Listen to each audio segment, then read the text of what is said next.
Terceiro critério é o critério quantitativo.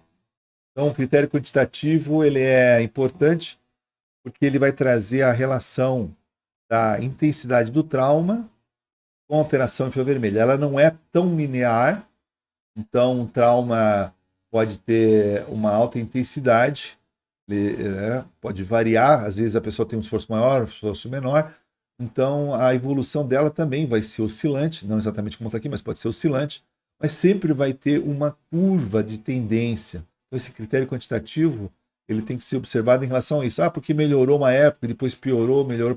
Depende.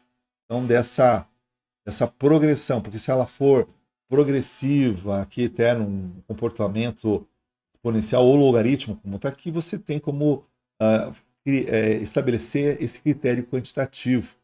O gráfico mostra a relação da intensidade do trauma, medida em joules aqui, com a gravidade do dano, medida por uma escala de avaliação de capacidade. A gente usa muito o DRS, que é o Disability Rating Scale, que avalia o impacto funcional e a gravidade das lesões. Então, eu consigo ver por imagens gráficas por que o joelho esquerdo está mais intenso que o direito. Então, se aquele trauma, aquele acidente está proporcional à queixa, ao impacto que a pessoa teve. Né? Então, se cria curvas de distribuição.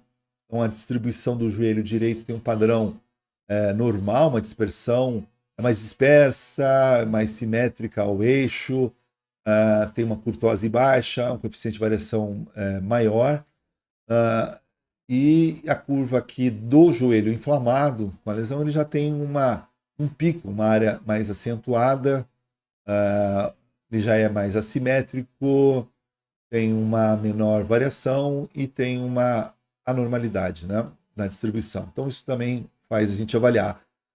Fazendo curvas de perfil térmico, também é possível avaliar então, o que é um joelho normal, o que é um joelho anormal, com esse pico aqui, como a gente pode observar. Né? Então, essa medida da tendência central está abaixo de 30, acima de 30 graus no caso do joelho.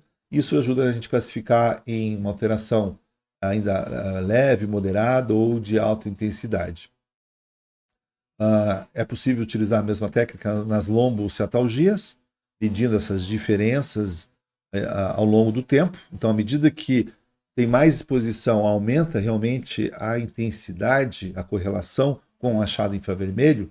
À medida que ele tem uma sobrecarga maior, isso está relacionado com a imagem mais acentuada daquela doença, entenderam? Então, se ele tem uma compressão de raiz, isso está dizendo que aquela compressão de raiz ela está relacionada a um tipo de atividade.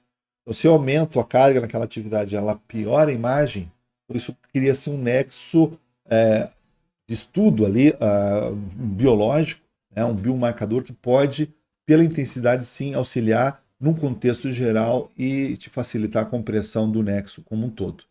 A diferença térmica entre as pernas em pacientes com diferentes graus de lombociatalgia foram estudados aqui e já publicados, mostrando que quanto mais acentuada essa diferença entre membros, ela está diretamente relacionado à intensidade da dor. São diferenças que chegam a quase 1 grau de diferença, são pacientes com dores insuportáveis. A maioria dos pacientes com dor crônica que a gente vê em perícia estão aqui, dor entre leve a moderada, com uma diferença de 0,2 a 0,3, é uma diferença muito pequena na imagem infravermelha. O número de alterações encontradas, a quantidade de alterações, também está relacionado a um quadro pior aqui em relação à conduta, né? Se ele vai retornar imediatamente ao trabalho, se vai afastado por 1 mês ou 6 meses, ou uma aposentadoria por invalidez. Tem um estudo publicado na revista da Acta Fisiátrica com esses pacientes, um frigorífico, e a gente viu que quanto maior o número de alterações infravermelhas, mais eles estavam relacionados a uma aposentadoria por invalidez. Mas o grande importância desse estudo não está na identificação da quantidade, mas sim na identificação de poucas lesões. Então, quando a gente tem ainda ali em torno de 2 alterações, a gente ainda tem a possibilidade maior de colocar essas pessoas a retornar imediatamente ao trabalho, ou um afastamento mais curto, aí, no máximo de 1 mês, quando tem poucas lesões. Então, à medida que você vai identificando mais alterações no infravermelho, as chances de retorno elas vão diminuindo. Então, isso tem que ser observado pelo médico do trabalho. O diferencial térmico também foi avaliado, visto então que as alterações. Nesse estudo, a gente observou também que quanto maior a diferença de intensidade entre os membros, ela também estava relacionada a um pior prognóstico. Então, pessoas que tinham diferença maior de 1 grau, como naquele mesmo estudo lá da coluna, aqui também aconteceu a mesma coisa. São o grupo que foi classificado ali pelos peritos como aposentadoria por invalidez, após, claro, as outras documentações e avaliação clínica. Isso foi um estudo duplo cego, né? Onde o perito não tinha o resultado do infravermelho, assim como quem fazia o infravermelho não tinha o resultado dos outros exames e condições do paciente.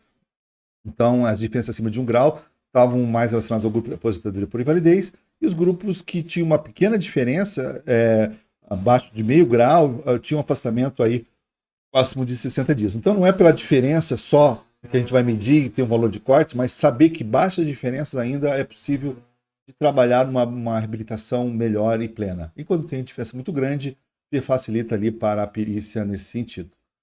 Hoje, com a imagem infravermelha, então a gente sai dessa questão do visual, de não ver nenhuma alteração na imagem visivelmente, né? Tem uma certa escoliose, mas cadê a alteração? Cadê onde ela queixa de dor? Será que realmente existe? Aí você tem o infravermelho mostrando as ilhas de maior intensidade, principalmente na musculatura do lado direito.